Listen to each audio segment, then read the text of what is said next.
Hello everyone and welcome to the Hockey Hub. So today we're doing another team preview and we're looking at the Philadelphia Flyers. Now the Philadelphia Flyers just had a great season this past season and had a good little playoff run as well, going all the way to Game 7 of the second round in the Stanley Cup playoffs. Now the Philadelphia Flyers are a very interesting team to me. They've got a good mix of veterans and youth, and I think they're going to be a good team this upcoming season. But we're going to start off with what they added. Now, the Philadelphia Flyers really didn't bring in a lot this offseason, and I don't think that they had a need to either. They did sign UFA defender Erik Gustafsson. I think this is a good signing, kind of offsets some of their defensive losses this offseason. Gustafsson is a good offensive defenseman, not really much more than that. You know, in his own zone, he's alright. He is a guy that you can put out on the power play, and in my opinion, is kind of a replacement for Ghost if they're able to trade him. So I do like this signing for the Philadelphia Flyers, and he should probably bring a lot when it comes to their power play. Now, the Philadelphia Flyers just lost a lot of depth this offseason, and aside from one key piece, that's about it. Nate Thompson, Derek Grant, Tyler Pitlick, and Chris Stewart all hit free agency, and none of them ended up re-signing. Tyler Pitlick went to Arizona, Nate Thompson to Winnipeg, so, these are bottom six guys for them, and not really big losses, but does hurt their depth. But a big loss for them is the loss of Matt Niskanen. Now, Matt Niskanen surprisingly retired this offseason. It really caught me off guard. I thought he fit in well in Philly, but I guess he decided that retirement was the best option for him at this point in his life, and I think you have to respect a player that, goes out on his own terms. Niskanen was still a very solid defender for the Philadelphia Flyers and worked very well alongside Ivan Provorov. So Flyers are definitely going to miss Niskanen. They were able to replace him a little bit with Gustafsson, but they're two very different defenders when it comes to terms of how they play. Niskanen being a more shutdown guy, Gustafsson being a more offensive guy. So I think that presence of Niskanen is going to be missed on the Philadelphia blue line, but I do think that they still have guys in that locker room and on that blue line that are going to be able to make up for Niskanen's leadership and his on-ice value. The Philadelphia Flyers have a very good top six led by the likes of Sean Couturier and Claude Giroux. Couturier just had an amazing season this past year, winning the Selke Trophy and being one of the best defensive centers in hockey, while still putting up really solid offensive totals. Claude Giroux, while he is aging and in my opinion declining a little bit, is still a premier offensive player and is a very good leader for that Philadelphia locker room. I've always liked Claude Giroux. I think he's been a very underrated player throughout his career, and in my opinion you could make an argument that when he retires he could end up being a Hall of Famer just for the longevity of his career and the point totals that he's amassed. Jacob Voracek is there as well, and Voracek had a pretty solid playoffs for the Philadelphia Flyers. Once again, another solid top six forward. Kevin Hayes is a guy who really surprised me in his first year in Philadelphia. I really thought that Philadelphia overpaid for Hayes' services, and I still think that the contract is a little bit big, but Hayes looked fantastic as a Flyer. He was their best player in the return to play, in my opinion, and overall is just a very solid centerman and is one of those players that is a perfect fit for the Philadelphia Flyers. He does it all for them: power play, penalty kill, and can provide some good even strength points as well. There's also Travis Konecny, who had a really good season and looked like one of Philadelphia's best forwards. Konecny is a younger player, drafted in the 2015 draft, and in my opinion is probably going to take over the reins as that top offensive player in Philadelphia away from Claude Giroux. I still think Sean Couturier is going to be the guy a long time there, but as far as just offensive numbers, Travis Konecny has a lot of potential and was an all-star this past season and looked really good. There's also James Van Riemsdyk, who has kind of been in trade rumors lately due to his contract. He's fit in kind of not as good as maybe Philadelphia's expected in his second stint in Philadelphia. In the playoffs, I know he struggled a little bit, but towards the end he was able to get his game back a little bit. So Van Riemsdyk is kind of a question mark for Philadelphia, but as it stands right now, I would still have him in their top six. Philadelphia's top four is really strong. Ivan Provorov is one of the best young defensemen in the National Hockey League. He's more of a defensive defenseman, but there is some clear offensive upside there. He's got good hands for a D-man, and he's got a very powerful shot. But on the defensive side of things is where he really makes his money. Provorov is a big physical defenseman, and he logs a ton of minutes for the Flyers. Travis Sanheim is also kind of cut from the same cloth. Sanheim is a very big defender. He uses his size well, and overall is just a solid defender. And then there's Philippe Myers as well, who recently signed a contract extension. Once again, Myers is a very big defenseman, so Philadelphia has a very big blue line.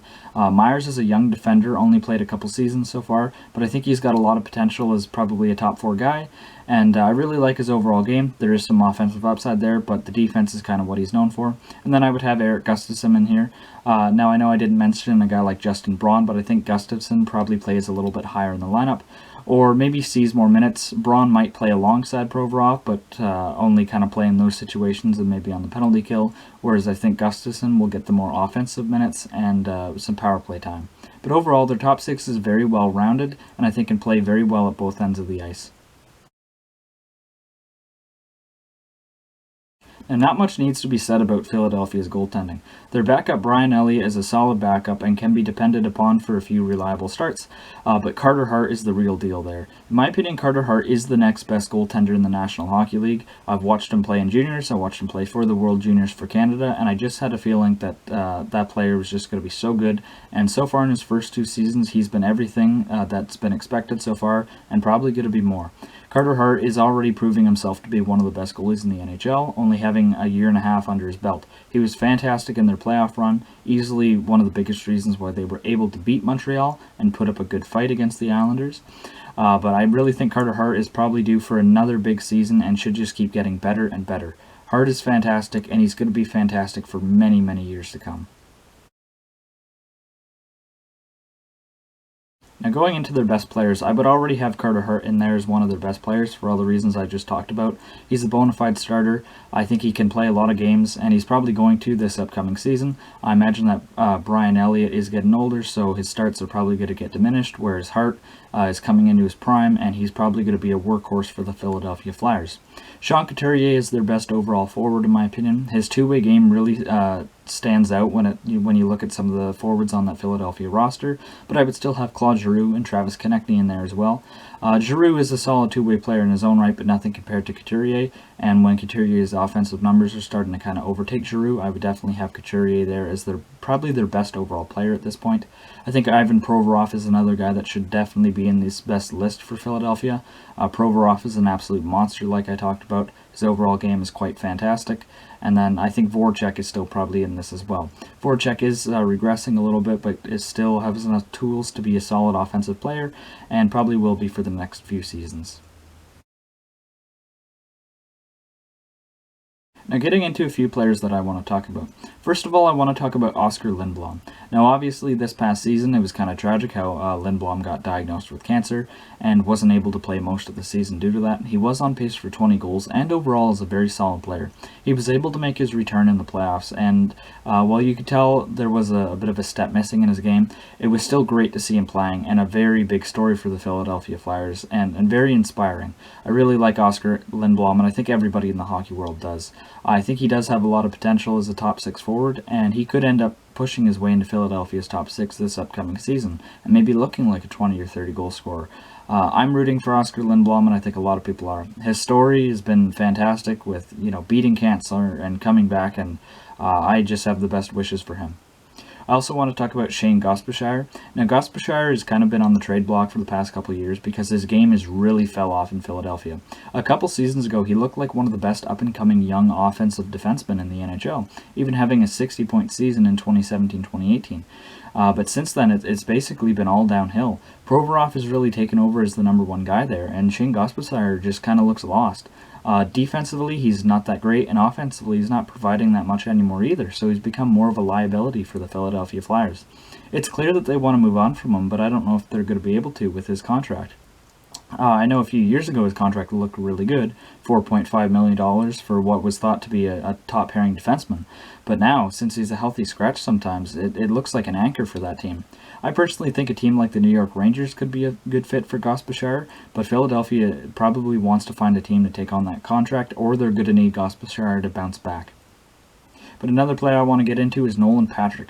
Now, Nolan Patrick was taken 2nd overall in the 2017 NHL entry draft, but he really hasn't played much since his first year, basically. He struggled with migraines and concussions and basically just missed the entirety of this past season. I really don't know how Nolan Patrick is going to turn this around and maybe turn himself into a top-end player. Obviously, the potential is there. He was a 2nd overall pick, but he's missed so much development time that I don't know what the ceiling is for him at this point.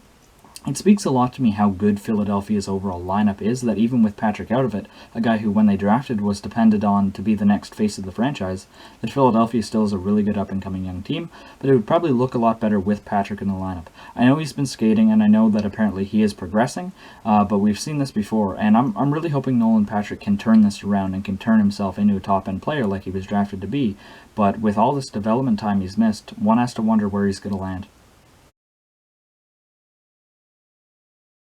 Now, I would definitely say that the Philadelphia Flyers are a contender.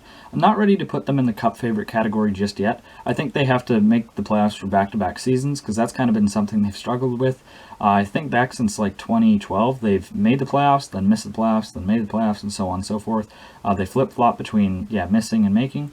So I'm going to need to see them make it in back-to-back years, and I do fully expect Philadelphia to make the playoffs. I think their overall roster is really good. They got a lot of depth, a lot of star power, and one of the best young goaltenders in the NHL. So I would definitely say they're a contender. They're a for sure playoff team in my opinion, and as the season progresses, I'll probably have them in that cup favorite category, but for right now I'm just going to have them as a contender, but I do have very high expectations for the Philadelphia Flyers. But that does it for today's video. I appreciate you guys watching till the end. I know sometimes with my camera it kind of goes out of focus, so I'm going to hope it hasn't done that much in this video. When I was editing the last videos, I noticed it was doing that. I'm trying to work on ways to improve that and improve the overall setup of these videos. The channel's still young, so I'm still working on that, but I appreciate your guys' patience. So, once again, thank you for watching. Please leave a like, comment, subscribe if you haven't already, and I will see you guys later. Bye for now.